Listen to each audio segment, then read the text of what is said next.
Welcome to Mile High Reefers. I'm Scott Anderson, and I thought I'd do an impromptu live stream. Why not? So this is kind of a test. Not sure how well any of this is going to work.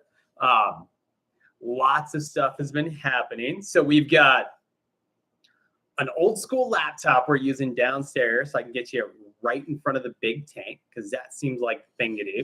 You can see all the salt creep down here from the 29-gallon QT tank that I haven't touched yet. So we're getting there. That light seems really bright for showing this. Let's see. Other things that'll make this fun is I've got new Wi-Fi, new internet, all that. So we'll see how that holds up. So we'll see how all of this goes. So hello, Scooter. Good to see you on the stream. All right. So to begin with, let's start with kind of weekend of the wholesaler while we wait for a couple of people to come in. Thank you to everybody who showed up. Weekend of the wholesaler was an absolute blast. I loved it. I really appreciate everybody who came. It was so great. Even Jake showed up. It was fantastic. So next one will be Saturday, April 23rd. So that'll be great, 11 to 5. So I'm excited to see how the next one goes. I had a blast. So Spicy Reef is on. Hello from Seattle, from Colorado. Scooter was bummed I missed the weekend with the wholesalers. Are you planning to do another one? Yes. We're going to do one every other weekend from now on is the plan. So next one should be April 23rd.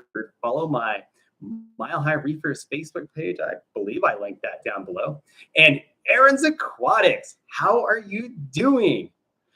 All right. So I kind of promised we'd start with a bit of a Reef Tank update. So actually, the tank is doing way better than it looks in the camera. I've got just the webcam on here. I've got a light to light me up, but it's good enough. But things are coming along. My biggest challenges I'm facing right now are with the algae on the very back and Aptasia. Those are my biggest problems. So we're going in the right direction. It's been a kind of a slow, painful process there, but we're going in the right direction on that. 24-gallon, oh my God, its turnaround has been fantastic. I just need to do a whole update video on the 24-gallon nano. It is looking fantastic. Even some of the corals that I thought completely died have come back from basically the dead. Actually, maybe that's what this update should be, is like corals that come back from the dead, because there's corals that I thought were 100% dead that either were gone or didn't have a chance that are coming back. Immortal Tort, I thought I killed it, and it's immortal. No, I didn't kill it. We got a couple little branches. They're coming back. My Sunkissed Bounce, I had a good size one, like that big, gone. Until like a week or two ago when 3 little babies started popping up from down below. I don't know. It's the craziest thing. I haven't seen them in months, and they're coming back. It's the craziest, coolest stuff. This Sinorina, it looks terrible. It's ugly, and I've wanted to throw it away, but it's showing more color. My track over there that I thought was bleached out and completely dead, it's coloring back up. My Acantho that I thought was completely dead, it was so bleached and so white and so terrible. It's coming back. It's fantastic. If I've learned anything from this experience, it's just how amazingly these corals can come back. It's insane. The Aptasia and the flatworms, those are going to be some of the bigger challenges. All right, let's go into some of the comments. Okay, Wrecked Reaper, shout out. Wrecked Reaper, how are you doing? Scooter, it's great seeing you back. Dave Zhang.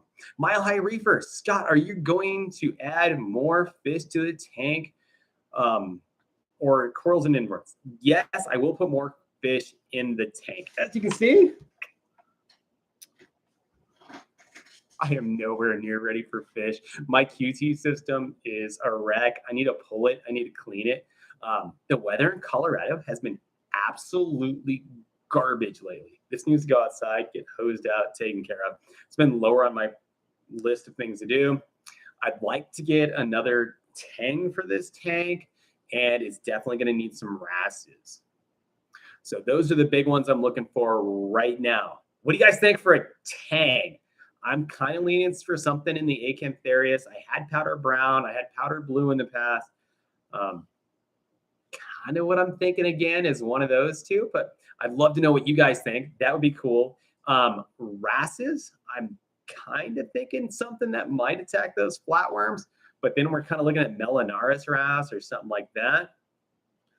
If I really want to get a little crazy, a leopard wrasse would be really sweet in there. I've always loved leopard wrasses, so if I can find a good leopard wrasse, that would be pretty cool. And yeah, the sand bed in that tank will really come in handy for a leopard wrasse, right? Because we can get them fat and healthy.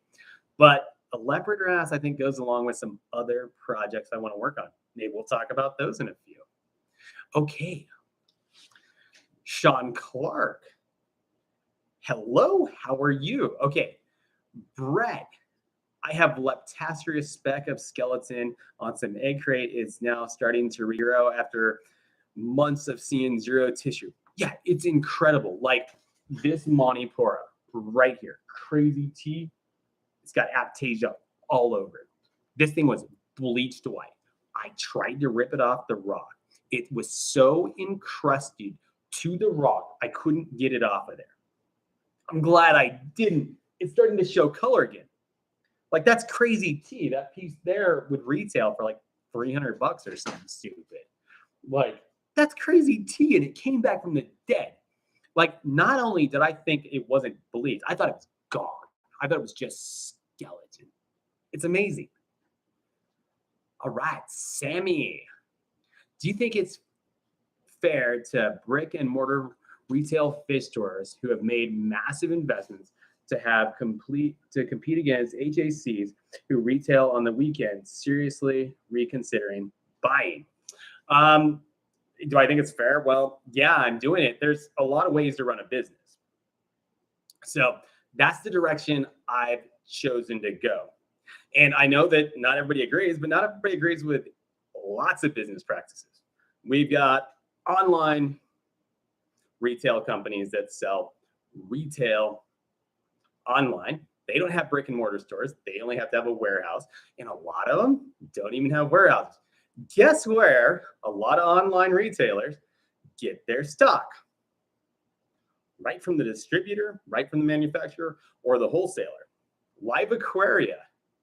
Where do you think a lot of their stuff comes from? Direct from the wholesaler.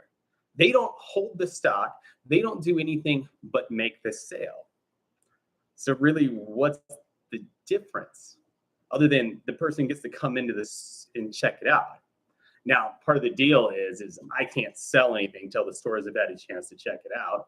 And I have to buy the coral at that price. So yeah, it's fair. It's a very to do it, but I think it's fair. I see people's criticism of it. I really do. But it's kind of what I've chosen to do. And so far, I think it's working out for me. But yeah, I kind of get some people's thoughts on it. All right. Glad you're finding some living dead in there. Yeah, it's crazy. They're like zombie coral. Scott, I'm surprised the clam didn't crab out. Yeah, me too. That clam, I've had him for 10 years now, and it's gone through everything. Like that is the hardiest clam. It's a big squamosa.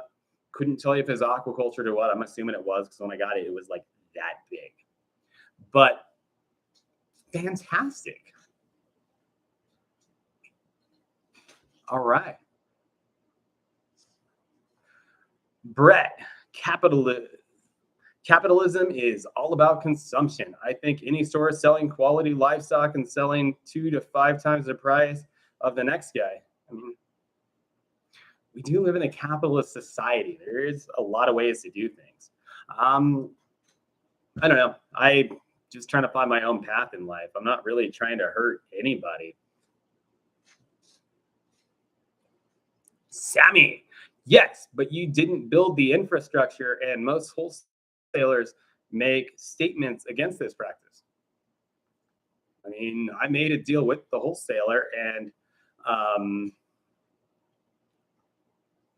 I don't know. Like, you don't have to build infrastructure to have a business. I'm not quite seeing what the complaint there is, but anyways, this is really turning into a coral cost and business thing. It's kind of fun.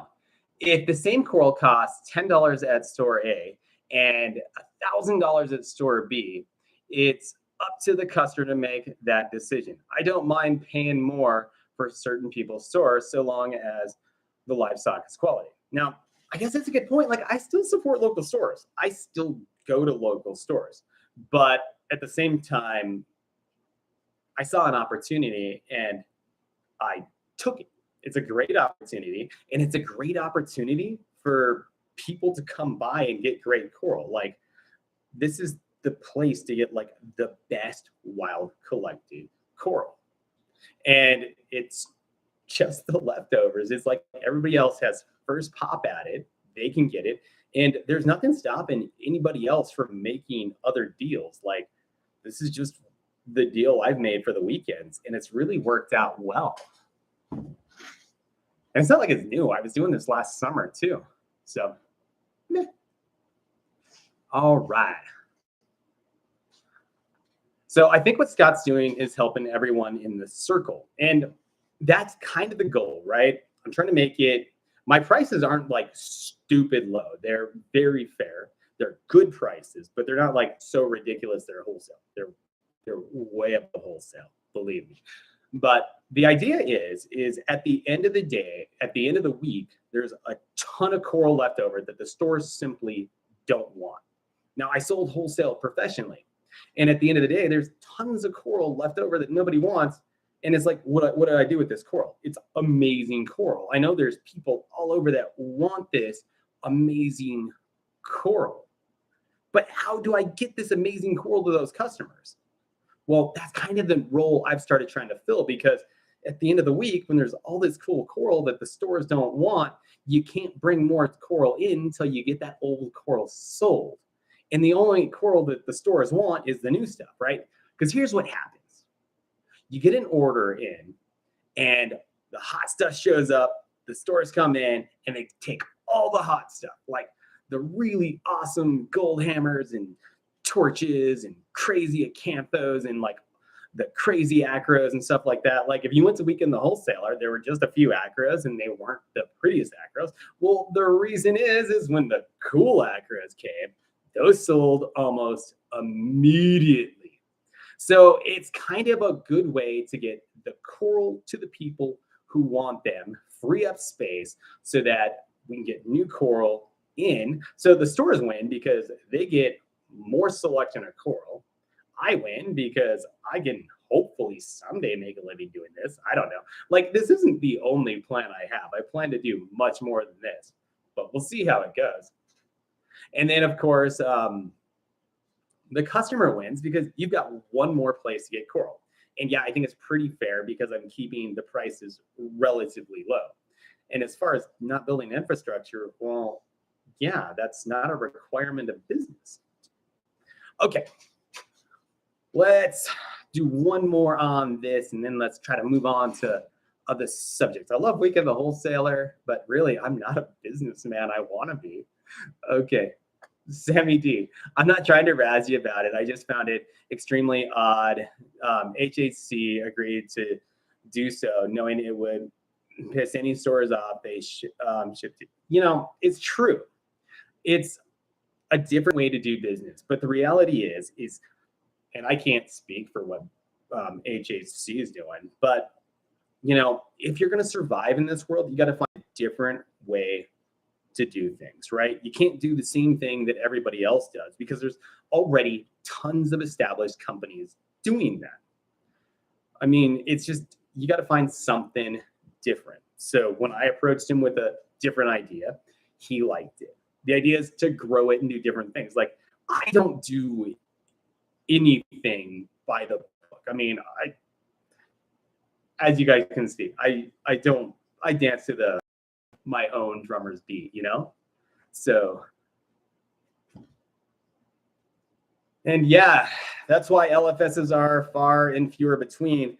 I don't think it has to do with people selling directly at the wholesaler, but it is the competition from giant companies like Amazon. And let's face it, like Live Aquaria put a hurting on the saltwater stuff back in the day. Some companies survived, some didn't. And, you know, it's just, it's sad. We all want an LFS, but I'll be honest, I would love to start an LFS. But first, I'd have to raise a stupid amount of money, which I could probably do. But I don't know if my little town could really sustain something that I want to run, right? Because I would only want to do saltwater because I got no real interest in running a freshwater store. And my town's relatively small. I'm about an hour from Denver. So getting those people to drive here would be hard. So I don't know. We all have to, you know, work within the government and the systems we have. All right. Rollies Reef, how's it going? Yes, Sean Clark, your tank is looking great. Thank you. Yeah, it's doing so much better. Hey, let me do this so you guys can get a little better view of it. There. That didn't help much either. It just made it brighter.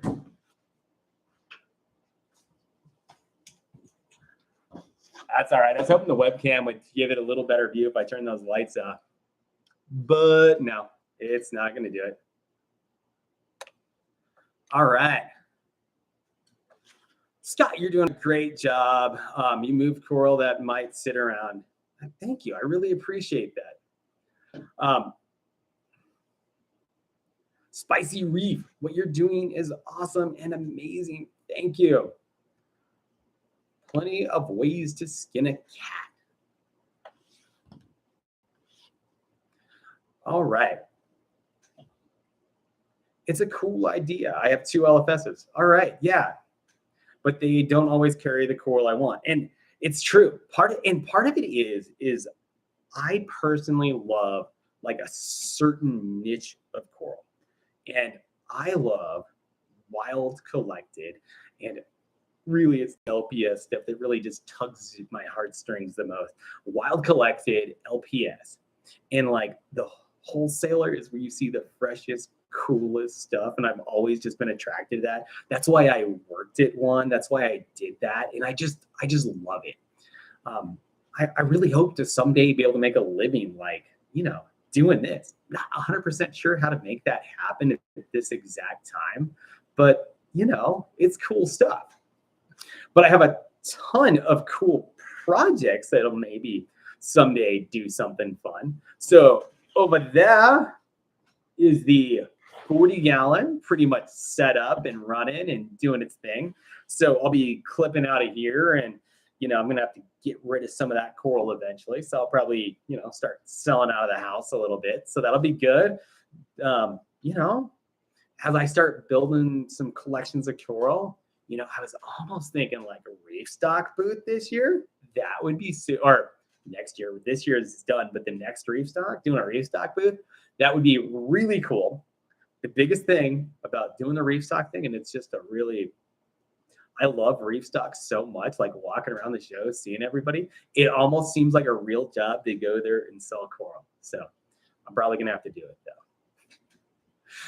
Yeah, so that's going pretty well. So we got the 40-gallon setup, and then I got the little 1-gallon P&W custom. All the rest of the parts that I ordered came in. So maybe after this video, I'll dive into that, get that thing rolling. So part of the P&W customs tank is it's 1 gallon. So it's going to be a really small tank. This year, I'm probably not going to have air conditioning in this house. Air conditioning went out a year or two ago, and it's unlikely I'm gonna have the money to get it fixed this year. So my biggest concern about the little tank is actually going to be temperature management.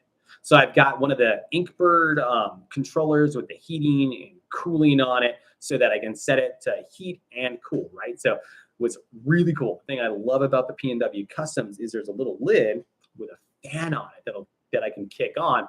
So basically I can control my heat and my cooling. That's one of the things that really drew me to that.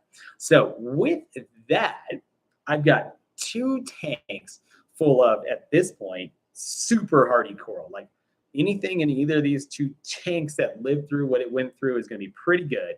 But I should be able to cherry pick some really hardy stuff out of there that can handle some more extreme temperature swings.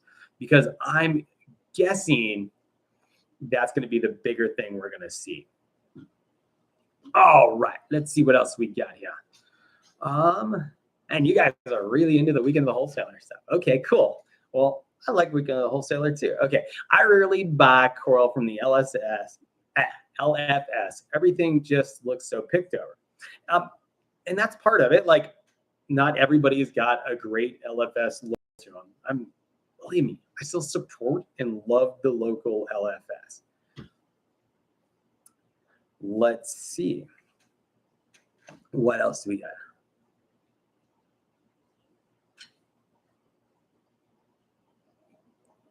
Best Buy, LFS, or online is possible. Online,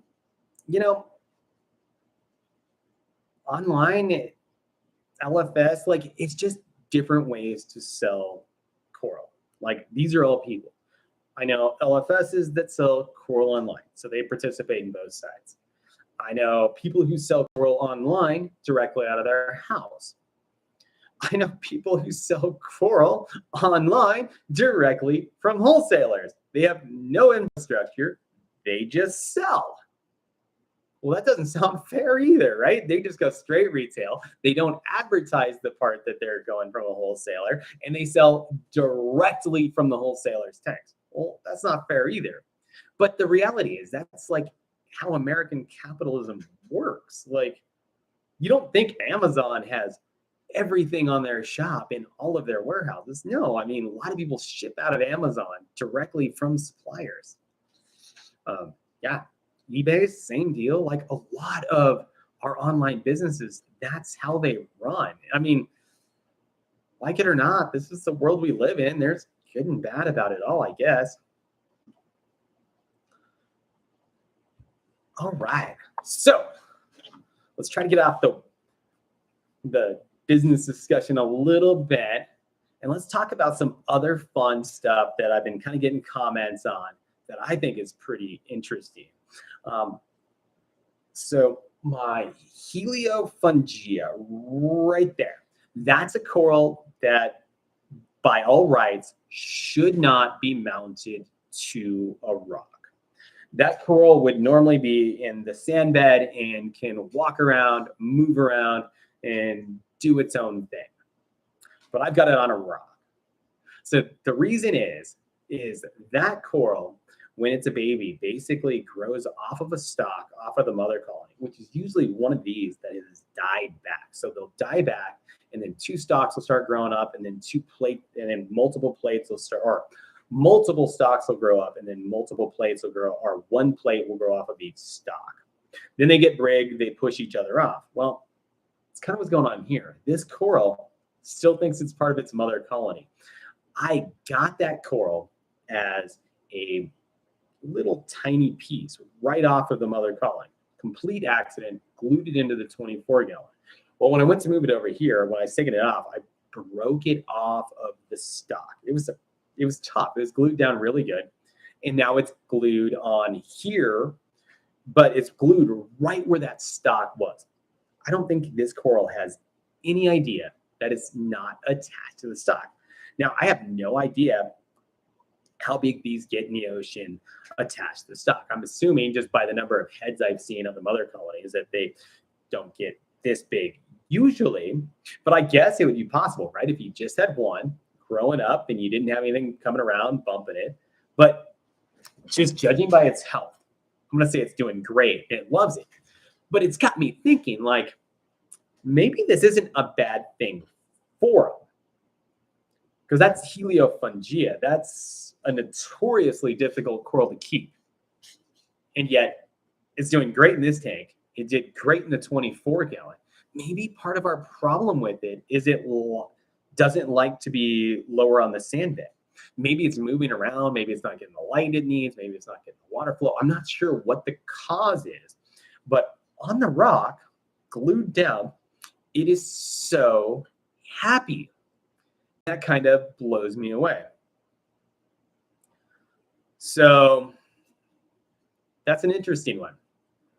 Let's see. Another fun question people keep asking me about is the Flamingi tank. What do I consider too big? You know, he's getting to that point where he's getting too big. I don't think it's a big problem yet. As you can see, he's not really stressed out, right?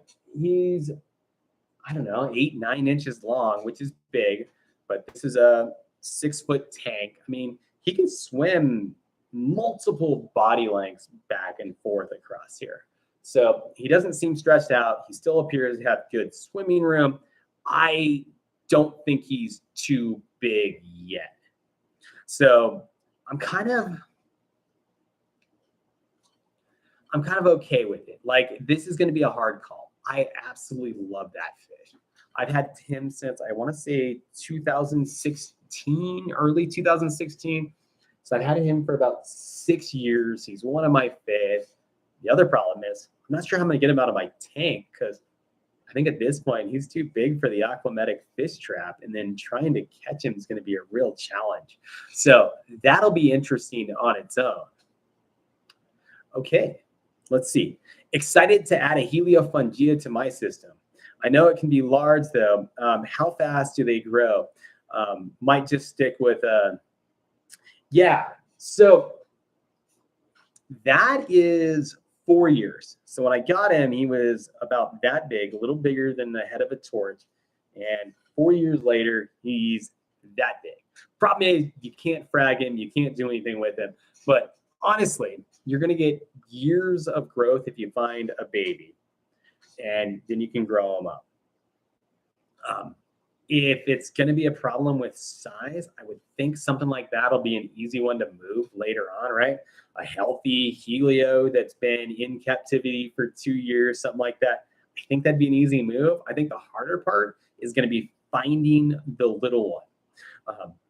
So I'm trying to get one of the mother colonies. That's the big thing I'm pushing for right now. That's the big thing I'm trying to get imported for me personally, because I really want one. So that's what I'm trying to get, because that's what I want to put over in the 24 gallon.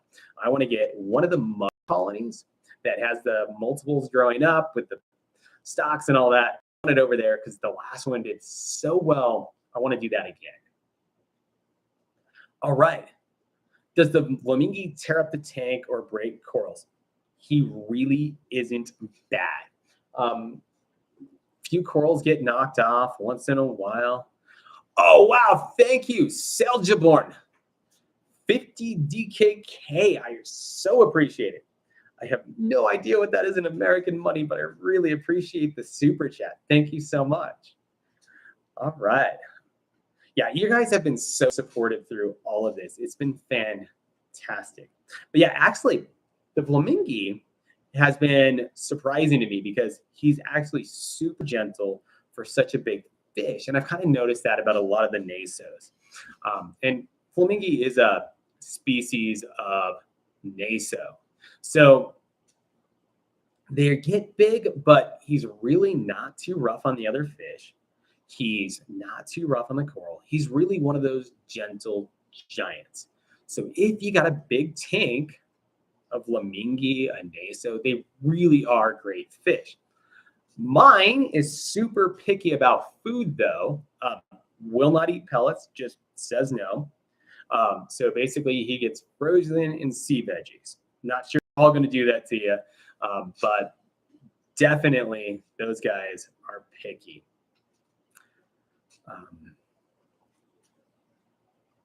Saljaborn, great to see you on the live stream. Just starting my first tank. Any advice?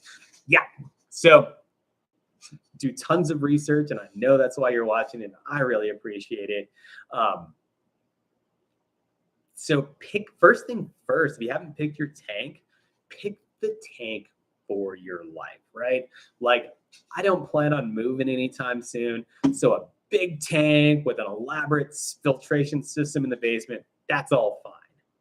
But if you're going to college and you're going to be moving rooms every month, go for a small tank. Really, a little 13 to 30 gallon, fantastic tanks, are relatively easy to take care of. The other thing is just don't get in a hurry and pick super easy corals. A lot of softies, a lot of LPS, but then again, there's some pretty easy SPS. I would not be afraid to try inexpensive frags of like Monipora, or you know what, even like you can find $10 acro frags. So I wouldn't even like a $10 frag. Feel free to try it. Like see what works. Candy cane though, candy cane, super easy coral. You'll love it. Bright colored, grows easy. You get the splitting effect. You see the different heads. They'll get fluffy. Candy canes are great. They're super easy. Soft coral. Just about anything soft is going to be easy. There are exceptions to that. Like I want the Fiji yellow leather. Good luck ever finding one of those in the United States, because they're notoriously difficult. There's even the Australian variety, and I still don't have one of those because they're notoriously difficult. So easy corals, fit the tank that fits your life, and then design the tank around kind of the amount of work you want to put into it and the amount of money you have, right? So if you want to put a lot of work into a tank, then big and beautiful and all of the acros and all of that, fantastic. Do it. If you want something that you just do water changes, do something like my little 24 over there. Seriously, a bucket of water. I never test it. I don't do anything. I just do a 5-gallon water change like every 2 weeks. Everything thrives. I got one fish in there and it just takes care of itself. It's amazing. You get a few little pest issues, but honestly, my biggest pest issue over there are with the corals themselves. Like I've got some teal pallies and mushrooms that just grow out of control. So let's see. Brett, bare bottom or sand? I like both for different reasons. I really love the look of sand. Sand provides a great habitat for wrasses. And I love all the life that goes with the sand. I love having my sand sifting starfish going through there, the Nasaria snails. I love all of that. It looks great. But bare bottom is the way to go if you're doing a frag tank, 100%. My little 1 gallon with acrylic, I'm doing bare bottom. This is glass, so I'm not too worried about scratching it, even though I have scratches in the glass. I would just automatically go bare bottom for any acrylic tank, because all it takes is one little grain of sand and you're scratching the glass, and it's just not worth it. But it's really a choice. But when I started this, it was all about the deep sand bed. I'm very much a shallow sand bed kind of guy. I just want to see the life. All right. Such a great statement. Pick the tank that matches your lifestyle. Yeah. All right. Found that growing coral is easy. Getting fish past ick, impossible. Total wipeout of fish every time. How do you do it? Okay. So my first video that ever really did very well was about it, and it still actually holds up really well. So whenever I get a fish, it goes into quarantine. You can tell I haven't gotten a fish in a while. We'll fix that. Basically, every fish goes into this. This should be running 24/7 for me because I used to get quite a bit of fish often, but every fish goes in there. I hit it with copper. Just 10 days in copper. That pretty much takes care of the ick. It's not foolproof. There's still ick in this tank. With everything that happened, with me not being around to service it, when I got back, these fish had ick. So it's in the tank.